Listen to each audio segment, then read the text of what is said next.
This series contains adult language and depictions of graphic violence. Listener discretion is advised.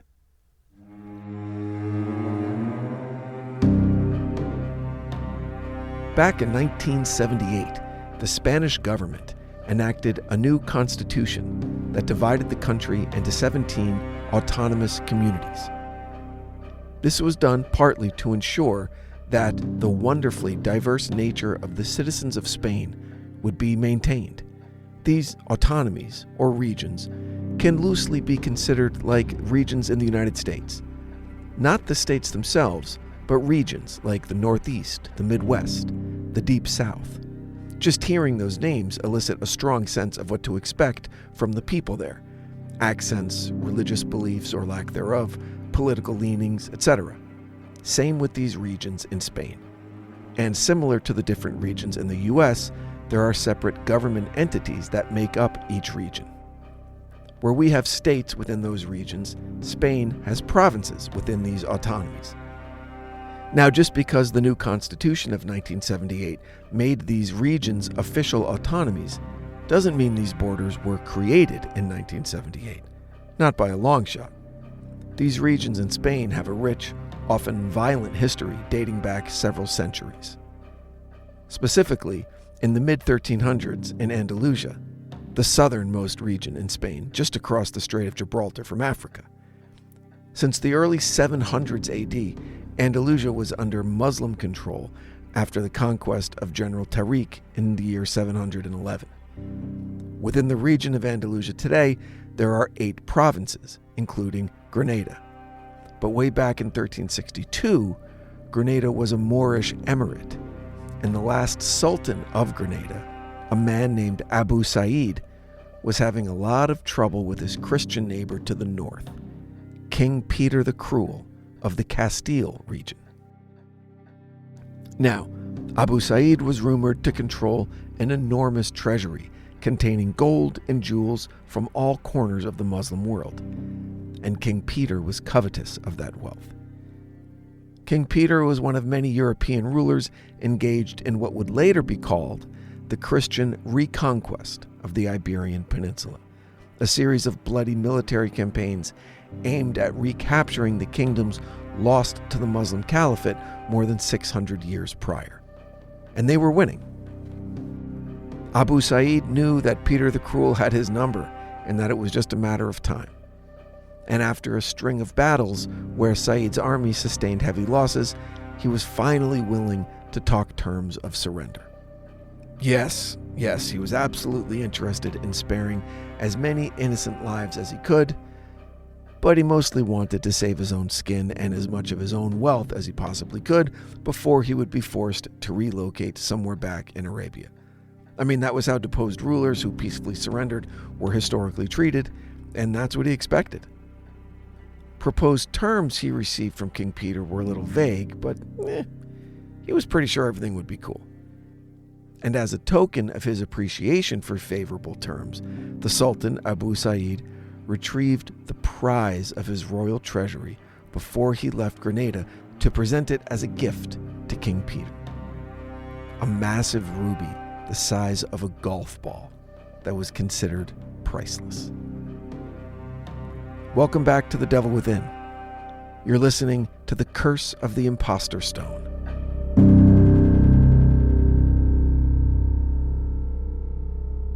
Historical records don't mention where the ruby was mined, but it's generally believed to have originated in the mines of either present-day Afghanistan or Tajikistan. That's where many of the precious red stones were harvested during the Middle Ages. All we know is that it's uncut, perfectly clear, a whopping 170 carats. Oh, and definitely not a ruby. The fact that this stone isn't a ruby wasn't discovered until the late 1700s, when the science progressed to be able to determine distinct chemical differences between the mineral content of rubies and a visually identical stone called a spinel. This massive stone from the Andalusian treasury of the Sultan Abu Sa'id is actually a spinel. Still incredibly valuable, just not a ruby. But for the purposes of our story today, I'll refer to it as a ruby for reasons you'll understand shortly. So, in late 1362, Abu Sa'id, along with a contingent of advisors and military escorts, traveled north into King Peter's Castilian territory, confident in the accepted rules of engagement that he and his entourage would be treated fairly. His journey brought him through the marvels of the southern Spanish countryside, a land he'd grown to love and that he would greatly miss. He was, however, hopeful for what fate had in store for him next, whatever that may be. So you can imagine his shock and horror when he soon found himself at the edge of King Peter's blade. His advisors and escorts slaughtered lay all around him, the victims of an ambush perpetrated by the king and his top generals. It was a vicious betrayal, only made worse by the contemporaneous reports that it was King Peter himself that cut the throat of the Sultan. And as he lay dying, Peter went through the pockets of Said's flowing robes and found the intended gift, the massive ruby that, to King Peter, was simply a promise of more riches to come once the coffers of the Sultan were thoroughly pilfered. The ruby was magnificent, save for a small hole bored through the top center of the stone so it could be worn as a pendant. And yes, it was extremely valuable, valuable enough to save the kingdom of Peter the Cruel. But what that maniacal king didn't know was that his betrayal of Abu Sa'id would be the catalyst of a brutal sultan's curse that would follow not King Peter, but the very spoils of his betrayal, the stolen ruby.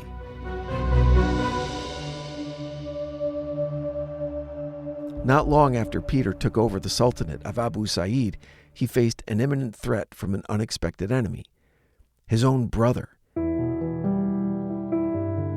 Henry of Trastamara, who happened to rule a smaller kingdom within the same Castile region as his brother Peter, but he wanted it all for himself. And it was beginning to look like he had the army to do it. So, to ensure the survival of his own kingdom, Peter enlisted the help of Edward, the Black Prince of England. Edward was the eldest son of King Edward III of England and therefore was next in line for the throne. Edward the Black Prince, so named both because of the black armor he wore in battle and his particularly ruthless treatment of the French at Aquitaine, was widely regarded as one of the greatest knights of his era. He was a model of chivalry and one of the most successful commanders during the 100 Years' War. He died at the age of 45, never having ascended to the throne of England because his father outlived him. But nonetheless, in 1367, the partnership back in Spain of Peter the Cruel and the Black Prince proved strong enough to thwart the advances of Henry of Trastamara. For his troubles, the Black Prince was promised land and title in southern Spain, and before he sailed for England, he was gifted an advance on these promises: a massive ruby with a small hole in the top.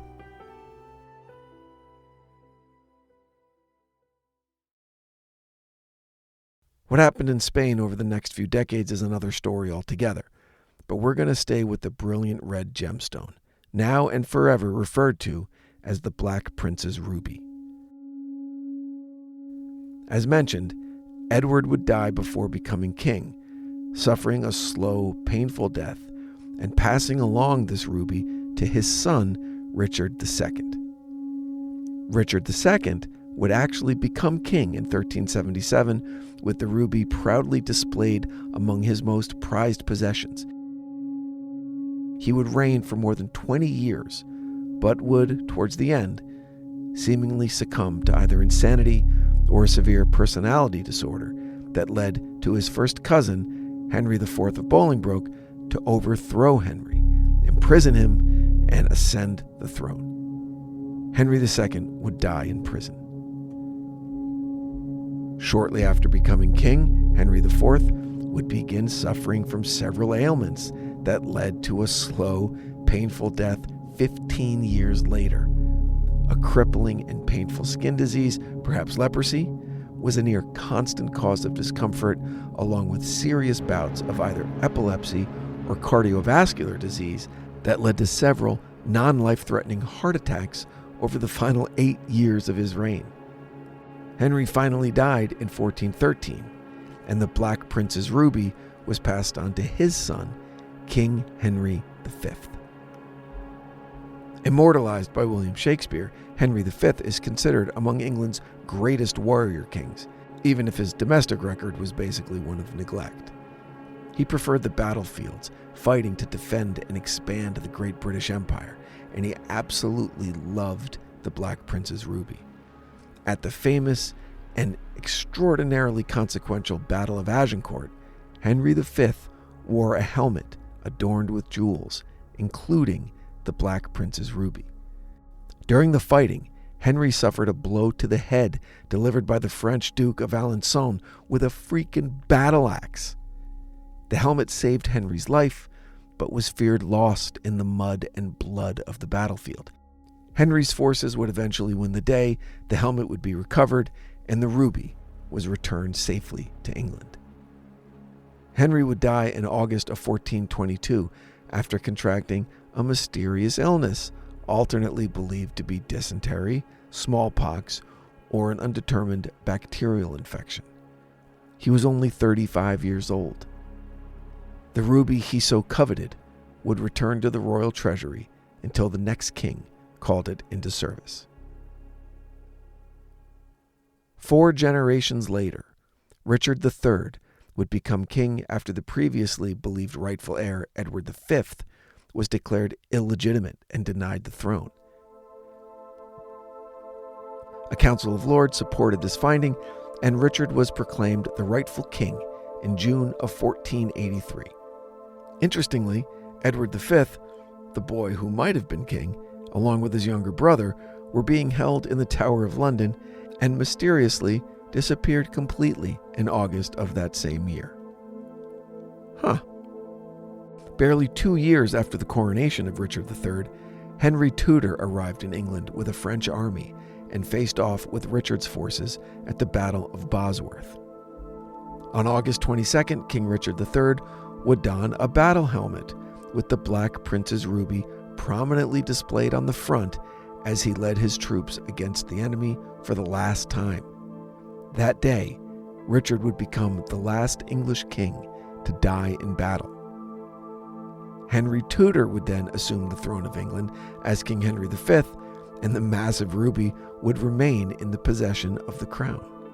The gemstone would enter a quiet period, completely missing from the historical record until it would appear in the inventory of King Henry VIII, where it was mentioned as having been set as the central adornment of the Tudor crown. 100 years later, it was King Charles I who wore the ruby in his coronation crown, although by this time it was known to be a spinel, but the name, the Black Prince's ruby, wasn't going anywhere. After a nearly 20-year reign that saw a civil war in its waning years, the king was accused of treason, tried, convicted, and sentenced to death by guillotine.